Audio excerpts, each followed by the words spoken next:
Honorable Kennedy Agyapong has always been careless. Omunipa. Let me also issue this warning to all the 88 members of parliament. Say ye babe form a Nyafo association throughout the country. To say me was sika MPP mono edoso. Every constituency biano ye benya a Nyafo omanya voice. Na MP a wobekwa akodi sikani na chie no ye beja akwan. I'm telling me repeat me say every constituency biano ye be form a Nyafo association. As I say Nyafo free ase kasa na Nyafo na to aba MPC ya mo wamra se bedwamu a Nyafo na dem koye na kobom nsuo kodi sikani na chi no wia wabeka kire so constituency no ya Nyafo ono na wo sika ono kwa na se so kasa kodi na chi na eduru ha obete yenka eduru ha constituency me I will storm there. Storm wa na me storm wa obeti bia nua me ba constituency Ghana aba bia ni wa ye ni Abronye o me ba be do them e wo control I won't hide it. Agyapong association no we are come to take over NPP near the NPP about power 2028 and market ekuo no NPP for ya break in the Agyapong. Obia one ni benya asem bia wo MPP mu no one na na akomia ko ye o so na feedi na na akomia one na atosi nya problem na atosi udrose kakraka me na mehwew one ya adoma ko ba fi o se ya adoma ko ba fi ye hiani me ho na agiska to aduane di one chairman kutia wanya ne ba bi ko ogu so da adakam sikani bi anchencha mankuti what is our kasada. Se chairman kutian supporto ninti one papa na ya ka besin na omonka asemfo mienu papa na wishe frigim because chairman kutin ko supporto bawumia nti one na ya ka. That is Kennedy Agyapong for you. What is here one how akum say a teacher ni yani tisao teacher ni yani se kanya me Kennedy Agyapong ka wo ha wakum si teacher yani tisao nyame kwa na me kwaji post e wa akofo ado ma wa ka wanda be ma post mini se akofo ado nim ne oye no Kennedy Agyapong a nka akofo ado ni adwen se oba aponte ha wakum si munyina mote ha wakum si yesu no teacher ni yani tisao insulting teachers. O trade de na wo me na ma obedi MP me na ma waduane MPP wato aduane ama obia wa finance party ni cha obia nya bia me bisa o na anwumre da bia ma finance MPP ma finance MPP no what da sorry da kurubi ma Kennedy Agyapong afre MPP fo nyina ase me nso we na manya free MPP wo what be da maybe so on TV that how evil and devil utobia oyensikani bre ahoyi ya baye dambo jiniye he's number 1 there be a lot of the be yefru dambo you film ye be yefru and only ya will sit here utobia ahoyi ya sikani bre ewonu mu a eye yewura Kennedy Agyapong na yimi yewura na free ho or a dishonorable person wa fidi obia wa MPP including you was we very ungrateful tie me me no wodi nkoma nka se what say ne nkrofo I am the type of keke me target to say me no wo ko a o errand boys I don't respond to them from here. That is why I mean do mahama on to me defeat me. What on to me defeat me that. You know why? Me no son to come on. Oh boys, you know. I have no time. Because oh boys in the office oh boys here. enti boy baba di matama na Abronye masora nopa na ma correspondo uko bo obi pa say brabe didi Abronye ata Abronye na ma me I don't do that me nya bi krada da bia me nya tena hyehyese nipa we I'll fight you wo nipa bia no ka se ma meyi na no me nya sora nopa keke kwasinkansa ma yuna ba me ba party mda be ba o nti uba be didi kan Agyapong atem boni bia koso NPP me ba o me akiri ada ne ye ko wo kan US ni sekan na ba o me ta akiri ye be tu obi ani north east ba o me ta akiri ye be bu obi bunu east na ba o me ta akiri o hwe hu ano header resre kirew o keka na nimpa say o emanyam so mpa enso sasabonsam bia nche ba o me Oba NPP mu da ba gu party na akọ amoto claim say Ken Agyapong no person gu NPP mu musa say Ken Agyapong free support President Kufuor against Alan no da be na mu say sa niema we eba party mu enya fe na NPP ebe ko contest you NPP ko contest 92 before 92 elections eko 94 eko before 2000 elections ba ye hu sa niema we bi wu until se baumia efiri so ho baaye ebet se opeso lead NPP ana na ye tu we ni eche Abronye kwasi ampani we na no meba no so Jimmy we Abronye Jimmy ni we Abronye Jimmy fo we na baumia po bia so so medi Ken Agyapong tema Jimmy ni we ensuo ba we Abronye we Jimmy fo Abronye Jimmy fo we o beto di Ken Agyapong atem kwasia na Ken Agyapong so wabobra na se wo so nti asese abrabo ne boy bona bobie kwasia mpani Ken Agyapong so wache wo ka se onche wo ka abrabo nte bodua se abrabo ne boda forma enka nkwaje ka mfu yonko bema ho Abronye Jimifo we kwasia mpani to wo asiedu katia se wo ye lobini o papa ebeti kokko hweso o ko papa na ma ho kyenti ana oja ho de ma wo fie wura so on hyew ni fie wura so hyew ana ho de ka abono ena Abronye so e bema Jimifo we na party for as Abronye so we a chairman na MPP na sini trasia anya MPP na niti MPP tesa ka kwasia mpani we Abronye we etimi a chairman e ma bono hye ye ka obi e wagimi a obi e woni nyansa obi na adwenye adwumo obi o suffer from bipolar e Abronye party mi ban na adwene esisi so na Abronye te wontumi TV ana wontumi wo bie platform say yen fund the party for mpani for atem na wontumi na be honest with you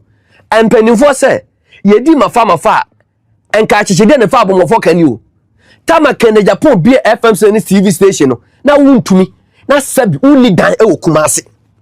and now what be FM say yen fa TV no radio station for di Ken Agyapong atem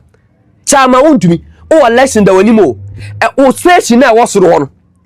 akwa champagne da asebre ane baako ne ho ase Manchester box Gordon omo sori a omu didi Ken Agyapong atem o movement TV afere ya ba be du ha na keke mibusa wo se enti jenazem na okosua no ene se wo sebu wonim todwe Jimmy sa no wo to bie microphone ma Abronye se wondi Ken Agyapong atem na mkosua jenazem wo yefa ma bubu adamo ho enti se nko na wontumi tuam ka ene wontumi platform en semtwafo amoso munyina madane moa a mugusu a Jimmy fo bi simonim kasa wontumi stop no ma for Jimmy fo abatwe se ene Jimmy fo mu Jimmy fo hene Abronye mako fa no abeta wontumi TV so na mu sa Abronye se sabi keke na no to e ho se Abronye no di Ken Agyapong atem no wana nim jobi Jimmy fo no se Abronye so nim nyansa ade no wan trabo no ho because bono fo mumunu kwa champagne o papa ebeti kokko hweso na woja no o papa ko hia bubro a Ken Agyapong ka se hia so nti ase hia something Abronye papa eko na office on me fa ne ba ne nachi ana oja ne ba de ma ne fie wura na ho na kote hwe kokko hweso eja ne ba eche yeda na wo efie wura na tetewa mo wanyini a na wo so mfiri bono di part be vatem na kwasia Abronye we Jimmy fo we na munim sa Abronye wa boda mana Abronye ne yire ne makoya menim se menim nipa obo omo na sabi pass Abronye wo ba e wo yire a woda na chi a owo yire pa Abronye wo yire na nipa na yire se ona Abronye be da get otwa biansa because Abronye ne ho bon ne ho kanka wo nware Abronye jimifo we na me hu nipa wo jimi se Abronye da jimifo na nim se akoma tukofo na kwasi ampani we abetra TV so na ma bie microphone ma se wo ndidi kende Japan wa bo brand na wo Abronye mebusa wo se tell me you are contributing in the new patriotic party. Abronye kire me say wo oba na NPP ne ya tu anamonu ana de anamonu ka me ne anamodu Jimmy for say na bono NPP for mo fere say mo chairman ni and me busa bono for say is that what you people represent because chairman won't you me hu say or represent MP before Ashanti region and some chairman timi go tell radio so didi party peni atem say ya na wo kire say mo am Abronye mo to abayi kwasia mo ye nkwasia fo na makoto abayi kwasia peni de Abronye pese o kire mo no na Jimmy for we Abronye Jimmy o se me pese ma no ayi Abronye video na kede Japan ko fa ne from akuraso no de ne bankan ye de ne bankan ko de ne share dem ejare no ede ne ko punu mu ko dware no ye de sokri boto na omo boto ane de dware Abronye ye dware ni wie ya ane ye tisa ne ne ko tubu bola so ye tubu bola so no ane ye say Abronye ye do ba satan kwa ne ho wa pompo ni o mo hwe kwa sempe na otiti so hwe ase ayi akomo atukofo ni bi Jimmy for we and na Abronye say ono da nipa Jimmy he da ni maye ase efu na ya da Jimmy for we na sabi mpeda ye small say kwache bodan ni bra ne mfa no koyi musu na akoto Abronye obeja Abronye ho Jimmy for we Jimmy we o wa beto di kende Japan atem na me busa say in 1992 Abronye na wa ever so also ye bema na ye ka be kan 1992 ye cheche part na wa ever Abronye me kan ana kende Japan na okotwi taxi ana wo ye say Abronye ko de kotwi taxi ni bi na also fa bo bra ni bi mema sam na wo chese wo ye bema no wo yonko bema na kotwi taxi abo bra abo abeto taxi ka mo waje no kwasia wo ko elections kende Japan ama 4.8 billion ana wo je ye satam no na wonsa enso wo chiejare enne wo Abronye so wonsa so wo chiejare na Dr. Baumia asoma se kodidi kende Japan atemtinu wo di amika ababesi wontu bi TV so na nsem na sa keke wo Jimifo me hu nsem twani wo Jimmy sada se memeto na me platform no be abetra so odi Dr. Baumia atem na mama microphone no odi atem are you building MPP or you are collapsing MPP na kende Japan chitafo and come party for nya chumfo kodua the general secretary kodua nya chumni and ka be di cultural letter say o suspend obi kodua wo ka ho bi an edi kende Japan atem kodua o ka ho bi because kodua sa won ka ho a ye hwe dem be ya Abronye ochina ada na aboa papo ekwotere ba bi say Baumia was the one candidate yehu de mo ye and Abronye TV so TV is not being owned by NDC new it is being owned by the Ashanti region NPP chairman o di kende Japan atem na general secretary wo hwe because one makobo percent kende Japan de onye nipa Baumia ana ye nipa anti Baumia nko for mra bonte no maspere kwa siasengu kende Japan so na munyimi Jimmy ya party mpani for de mo ya no a Jimmy semsei na mo soso na mo daso Abronye di machi se o ye chairman Jimmy for we na sabi MPP no se mo chairman any Abronye na Joseph Mpoko dia efi na ko wantimi ampam na fi party ma na that what the MPP represent the MPP ni jan Abronye any MPP bunu ni face you na se bunu ni face ni a enya mo anwa se na ebunu no sis na aka baako because mo de kwa champagne Jimmy for a won how to conduct let's say won him quite fast so ye governance support our election bid Jimmy for that ye to abana this vapam no na ofa ne yere pant kwa sia obekwa oto na nyume na ne yere kanitia no nsuo mu no osi ne ba pant na ne maba ko hye nachi no osi ne yere pant owi a ne yere da ba che so so onkosi onko hata na Jimmy for we Abronye kwa champagne we wa Jimmy wa Jimmy udi na tama just so sent so ababe je odi kende Japan atem Abronye me busa wo say sabi o kende Japan fia enka sabi di ochichi kende Japan kan ma se kura ka wonya sa adwuma ne ye wo se o kende Japan fia Abronye wo ba ne ye hu me say Abronye ensuo nie ko ne ko bodua se wo kende Japan has never given you a car second emma car wonje car mienu wonje Toyota Fortuner wonje Benz free kende Japan ko bono regional elections no se kende Japan ma ozika na kwasi ampani we Abronye jimi we na nim ase akoma tuko for refugees ni bi Abronye bank mo hwe be ma nim oda odi atem na Abronye se ono nsa aso na kira gyae Abronye se na yefa na Abronye se sisi ano bono no yemfa bono no ma no na kwasi ampani we na Dr. Baumia so sa nipa we se so and Dr. Baumia Abronye did kende Japan atem because of Dr. Baumia na Dr. Baumia me se enne no Miss Abrefo se ma me nkoso I can never yin Samira Baumia dia we bia kene ke so beka and some person party no say na mpete party ni kwa ye beko anaka mu fi da mba twese kan a ba ntoma yesu ma na obi antimi ye obi ahu na se party ko position ni e unity akwa champagne Abronye we ka JFK adana asem na si ye no between Kende Japan ni Abronye hwan na di ka kasaye much more fra Abronye kwa akwo no because Abronye camp or Baumia camp. Now JFK, is that how you took the NPP? Party the ma JFK in team. Ya kona here. Yeah, thank you to party chairman so nearby or my because we're safe bars him. Almost say hold on put on the put on a hold. Na yanko translating pen for go shamra. Most montiasa ayi free mo so montiase. And the party chairman say me ko dwon so me ko nearby and o sifri bathroom tipa on e ko no na enne Abronye enti me busa keke na also wa Jimmy a o ti wuntu FM say enti say o ti radio anim na say o host o guest e ba ho na o host no na so start say was spell fire and kwasi something on party penina na keke wo bi microphone ma no eto wo nim jobri say Jimmy for no e hwe so oni Kende Japan na kwasi ampani wo papa BFM station ma ka ba kwata wuntu FM so wo ye adwuma no ma kwan say so is it the editorial policy say enne no momo kwata na mun di Kende Japan enne wuntu media platform ababe kwasiafo adwosuo ajimfo adwosuo and say program manager general manager and mo hwe na sa de we koso the why was the last time Kende Japan media platform ya be microphone say e manfo ndidi ba omiatem adwene ni nyansa ye adwuma ho away but no who ye general manager or hene ba who ye program manager and to penny bi ni mu fi of from say adene ko platform so enye and now some BS Jimmy Semino ana mo de ba Jimmy Galamsey FM station no dia mo de ba no Galamsey FM station dia mo de ba no na o dabio o Abronye ko busa me say ko ne ko busa say Kende Japan before 1992 no was scared as no niska na 77 previous Kende Japan e bo man ne kro no a na Abronye wakọ benefit for man na bo man ne kro no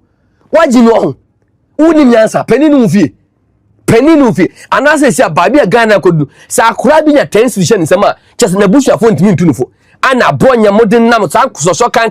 ama ko sa US 7 no ana mo so da bro regional chama my food chama Jimfo chama Kofini chama bedunwi bedinkula kwa siasem ndu fi se dia wote bono ho ye no enkura totofi wa wo mo tojo okura ya anti ana na wa Abronye DC Jimfo we na wa ba be microphone e dia man say wono no mra emedi Kende Japan atem wo argument awe say ana Kofo time ana esa ECG contract e de mark Kende Japan Kofo time mo na mark Kende Japan ECG contract mo ko bu so man peni Kofo so won ti ase na Kende Japan say man ECG contract da o say Kende Japan on kire nipa what ma form an nature ma grow mo Amson we test ko ni Kende Japan e fa na nature na grow no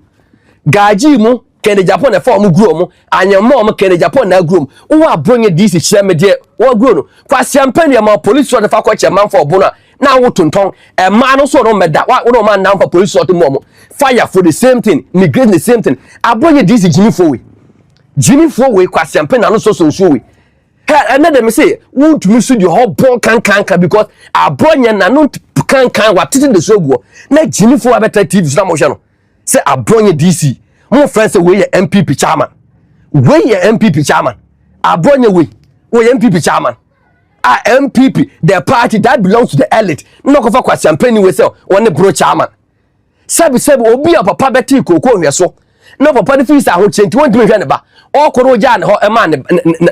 fiewura Abronye won chem na bushani mo firi hu da ba na Abronye se papa wu anane Easter wu na busuani benya yem ko gyaneda na busua akyi ayira na jinifo na mo so no so Abronye di isi jinifo we wo ajimia